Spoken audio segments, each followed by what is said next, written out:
CPI secretary സ്ഥാനത്തേക്ക് ബിനോയ് വിശ്വത്തെ കൊണ്ടുവന്നതുമായി ബന്ധപ്പെട്ട് പാർട്ടിയിൽ ചില അസ്വാരസ്യങ്ങൾ പരസ്യത്തിന് പുറത്ത് വന്നിട്ടുണ്ട്. ഒരു കമ്മ്യൂണിസ്റ്റ് രീതിയല്ല ഒരു പിന്മുറക്കാരനെ ശുപാർശ ചെയ്യുക എന്നുള്ളത്. അല്ല, കമ്മ്യൂണിസ്റ്റ് രീതിയല്ല, പിന്മുറക്കാരനെ അങ്ങനെ ആരും ശുപാർശ ചെയ്തിട്ടില്ല. അവിടെ പാർട്ടിയുടെ അഖിലേന്ത്യാ ജനറൽ സെക്രട്ടറി അടക്കമുള്ളവർ ഇരുന്നിട്ടാണ് സഖാവ് ബിനോയ് വിശ്വത്തിനെ ചുമതല ഏൽപ്പിച്ചിരിക്കുന്നത്. അതിൽ അസ്വാഭാവികത ഒന്നും ഇല്ല. അതൊരു കമ്മ്യൂണിസ്റ്റ് രീതി തന്നെയാണ്. പിന്നെന്താണ്, ഞാൻ കെ ഇസ്മായിലിൻ്റെ ഒരു ഇൻ്റർവ്യൂ ഞാൻ കണ്ടില്ല. കലാകൗമുദിൽ ഇൻ്റർവ്യൂ ഉണ്ടെന്ന് പറയുന്നത് കേട്ടു. മാധ്യമങ്ങളോട് അദ്ദേഹം എന്തോ പറഞ്ഞത് കേട്ടു. എന്താണെന്നറിയില്ല.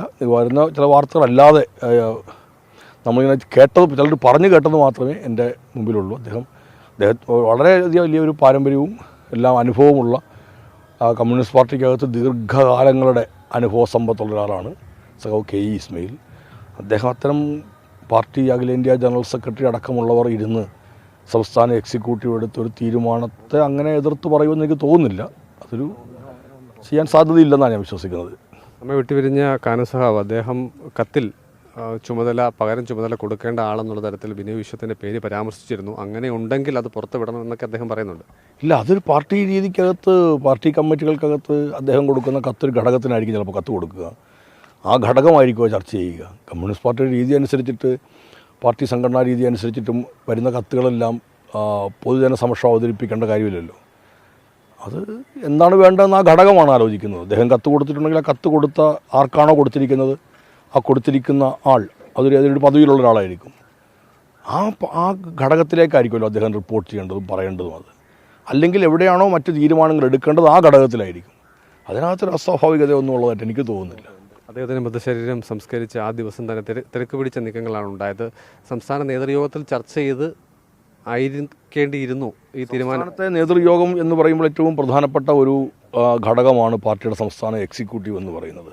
അതൊരു നേതൃഘടകം തന്നെയാണ്. ആ നേതൃഘടകത്തിലാണ് കാര്യങ്ങൾ ചർച്ച ചെയ്തിട്ട് സെക്രട്ടറിയുടെ ചുമതല നിർവഹിക്കാൻ വേണ്ടിയിട്ട് സഖാവ് ബിനോയ് പറയുന്നത്, അല്ലെങ്കിൽ നിശ്ചയിക്കുന്നത്, ചുമതലപ്പെടുത്തുന്നത്. അതിലെന്ത് അസ്വാഭാവികതയാണ്? പാർട്ടി സംസ്ഥാന സെക്രട്ടറി അന്തരിച്ചു. അദ്ദേഹം നേരത്തെ തന്നെ അവധി കാര്യങ്ങൾക്ക് വേണ്ടിയിട്ട് കൊടുത്തിരുന്നതാണ്. അപ്പോൾ ഞങ്ങൾ ആർക്കും ഒരു ധാരണ ഉണ്ടായില്ല അദ്ദേഹത്തിന് ഇങ്ങനൊരു പെട്ടെന്ന് അദ്ദേഹം ഞങ്ങളിൽ നിന്ന് വിട്ടുപിരിയും എന്നുള്ളത്. അദ്ദേഹം രോഗത്തിൻ്റെ ബുദ്ധിമുട്ടുകളും പ്രയാസങ്ങളും എല്ലാം ഉണ്ടെങ്കിലും പാർട്ടി കാര്യങ്ങൾക്കകത്ത് വളരെ ഗൗരവതരമായി അദ്ദേഹത്തിൻ്റെ ഇടപെടലുണ്ടായിരുന്നു. അദ്ദേഹത്തിൻ്റെ അഭിപ്രായങ്ങൾ പറയുന്നുണ്ടായിരുന്നു. അദ്ദേഹത്തിൻ്റെ വളരെ നന്നായി തൊട്ട് തലേ ദിവസം രാത്രിയിൽ 10 മണി വരെ ഒന്നിച്ച് സംസാരിച്ചിട്ട് അവസാനം പിരിയുന്ന ഒരാൾ ഞാനാണ്.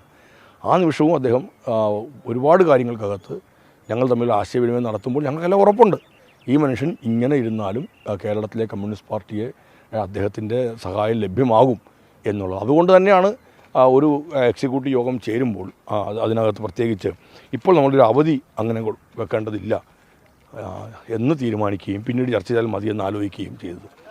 അപ്പോൾ അത്തരം അദ്ദേഹം അങ്ങനെ ആവശ്യപ്പെടുന്ന കാര്യങ്ങളുമെല്ലാം ഒരു കത്തായി അദ്ദേഹം കൊടുക്കുന്നത് ആ ഘടകം ചർച്ച ചെയ്യുക എന്നുള്ളതാണ്. അപ്പോൾ ഒരു ഘടകം ചർച്ച ചെയ്തിട്ടുണ്ട്. അതിലെന്താണ് അസ്വാഭാവികത എന്ന് എനിക്ക് മനസ്സിലാവുന്നില്ല.